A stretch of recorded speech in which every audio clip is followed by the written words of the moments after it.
नमस्कार, मैं हूं राजेम रोम, आपका स्वागत करता हूं आज की खबर में। जेएमएम का 13वां महाधिवेशन रांची में समापन हुआ।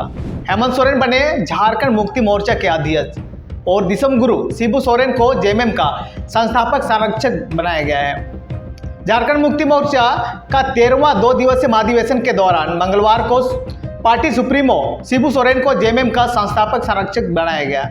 वहीं कार्यकारी अध्यक्ष का पद संभाल रहे हेमंत सोरेन अध्यक्ष बनाए गए।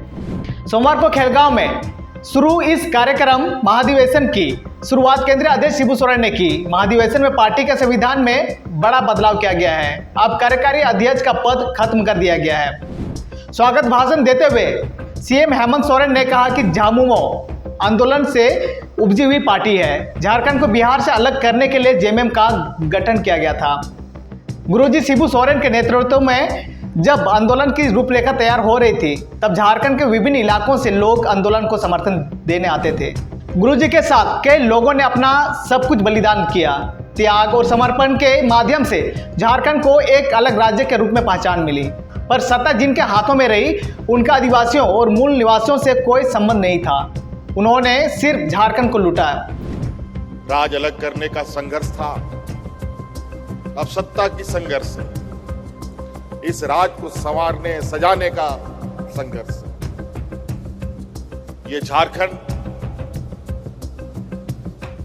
पूरे देश में, विश्व में सोने की चिड़िया के नाम से जाना जाता है।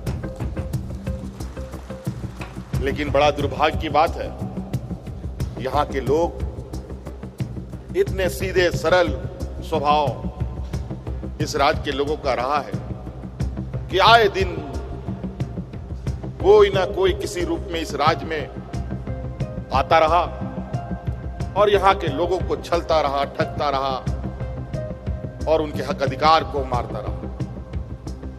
चाहे वो सरकार बना करके, चाहे वो पदाधिकारी के रूप में, चाहे वो बिचौलियों के रूप में, चाहे वो व्यापारी के रूप में, अलग अलग चेहरे से लोगों ने इस राज्य का दोहन करने का काम किया।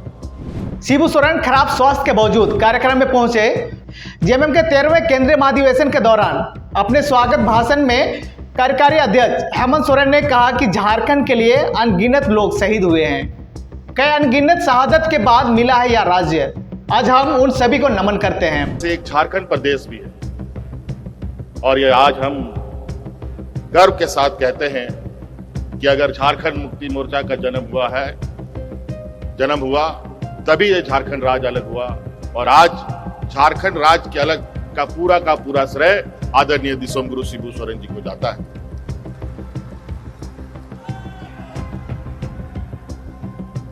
लेकिन साथ साथ में यह भी सच्चाई है कि इस आंदोलन को साथ देने के लिए कई ऐसे वीर पुरुष रहे हैं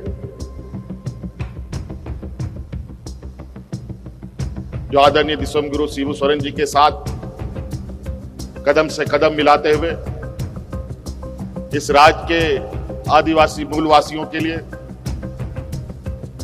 अपने प्राणों की भी आहुति दी है। कई लोग जेल, पुलिस की लाठी डंडों का भी शिकार हुए, अनगिनत लोग शहीद हुए। हम उनको भी सत सत नमन करते हैं जिन्होंने इस राज्य की अलग लड़ाई में अपना अपना परिवार सब कुछ झोंक दिया। झारखंड मुक्ति मोर्चा आदिवासी, दलित, पिछड़ा, अल्पसंख्यक जैसे समूह, किसान, मजदूर जैसे वर्गों का प्रतिनिधित्व करता आया है। मुझे आज भी झारखंड मुक्ति मोर्चा के आंदोलन के कुछ पल धुंधले धुंधले से याद हैं, जहां आदरणीय दिसम गुरु शिबू सोरेन जी के नेतृत्व में अलग राज्य की जब आंदोलन चरम सीमा पर थी,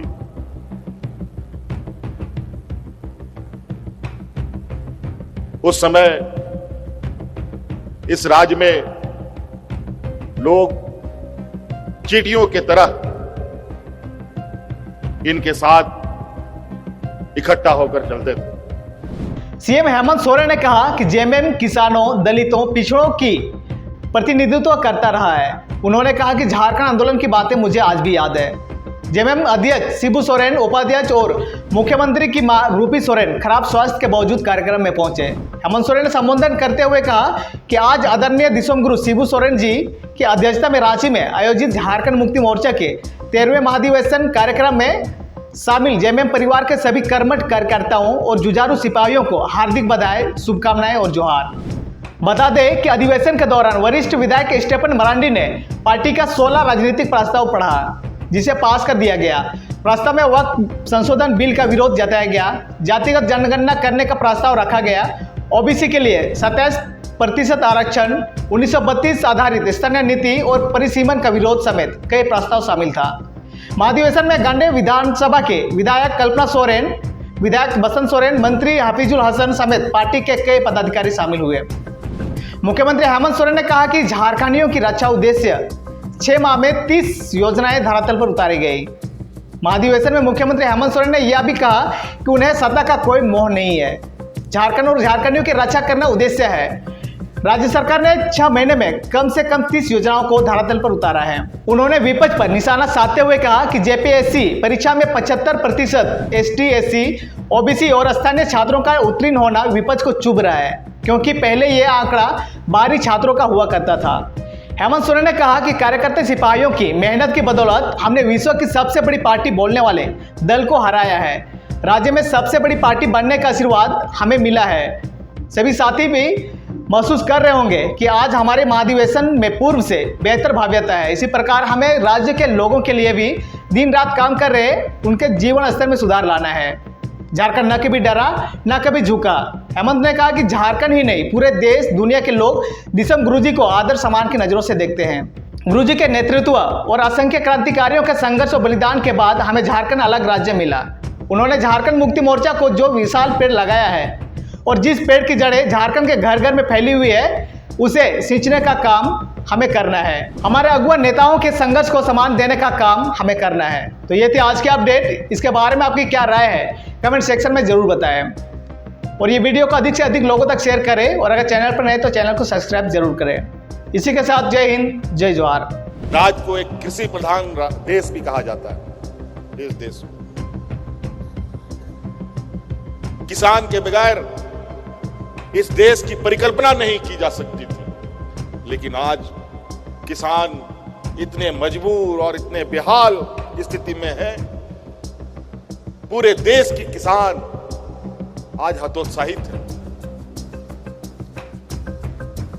आप लोग कई सूचना तंत्रों के माध्यम से आपने दिल्ली के किसान आंदोलन को देखा, सुना, पढ़ा।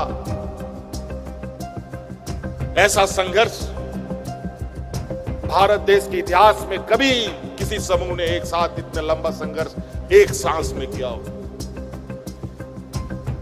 और उस संघर्ष में 1000 से अधिक किसानों की जान चली गई, लेकिन उस संघर्ष से पीछे हटे नहीं। अंतोगत्वा संघर्ष इतना मजबूत होता गया कि केंद्र सरकार को झुकना पड़ा। ये गरीबों की ताकत है, ये किसानों की ताकत है। हक अधिकार की लड़ाई कौन लड़ता है? पूंजीपति व्यापारी नहीं लड़ते। हक अधिकार की लड़ाई गरीब, गुरुआ, शोषित, पीड़ित,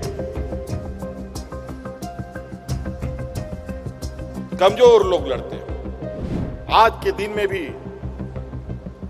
गरीब, किसान, मजदूर, आदिवासी, दलित, पिछड़ा, अल्पसंख्यक के ऊपर आज भी ये शोषण बदस्तूर चल रहा है।